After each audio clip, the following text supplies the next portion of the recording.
కొన్ని సంవత్సరాల కిందటి నుంచి ఎన్నో సంస్థల్లో పనిచేసి బోయోడు అగ్రకులాలకి అణిగిమణిగి పోరాటాల్లో పాల్గొని చాలామంది బలిపశులు అయినారు. కాబట్టి ఈరోజు ఈ సంవత్సరం మరి మా వాల్మీకుల ఐక్యత వచ్చేసి ప్రతి గ్రామంలోనూ వాల్మీకి విగ్రహాలు పార్టీలకు అతీతంగా కుల సంఘం పెద్దల సలహా మేరకు ప్రతి గ్రామంలోనూ రాప్తాడు నియోజకవర్గంలో ప్రతి మండలాల్లోనూ ప్రతి పంచాయతీలోనూ ప్రతి గ్రామంలోనూ వాల్మీకి విగ్రహాలు పెడుతున్నారంటే చాలా సంతోషకరమైన విషయం ఇది. ఎందుకంటే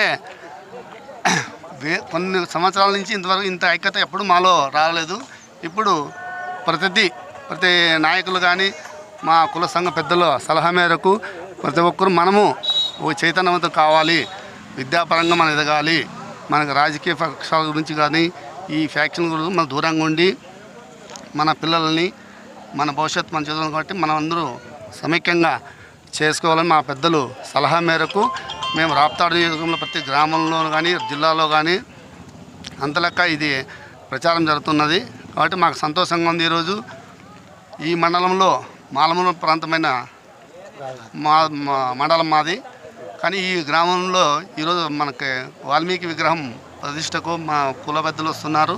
కాబట్టి ఆ ఉద్దేశంతోనే ఈరోజు రామగిరి నుంచి ఆ గ్రామానికి వాల్మీకి ప్రతిష్ట కోసము మా కులము పెద్దలంతా నిర్ణయించారు. కాబట్టి ఇక్కడి నుంచి మా వచ్చే నాయకులు మా కులస్తులు అందరూ కలిసి ఆ విగ్రహం ఆవిష్కరణ చేసి ఆ గ్రామంలో బాగా చైతన్యం, ఎందుకంటే ఇంతకుముందు అక్కడ పోరాటాలు చేసిన ఊరది. కాబట్టి ఆ ఊరికి ఇప్పుడు మాకు ఎంతో చేదోడుగా ముందుకు వచ్చింది. కాబట్టి ప్రతి ఒక్కరూ మేము కలిసికట్టుగా పోయి ఆ విగ్రహం ఆవిష్కరించి చైతన్యం చేయాలని కోరుకుంటూ విజయవంతం చేయాలని కోరుకుంటూ సెలవు తీసుకుంటాం. జై వాల్మీకి, జై జై వాల్మీకి.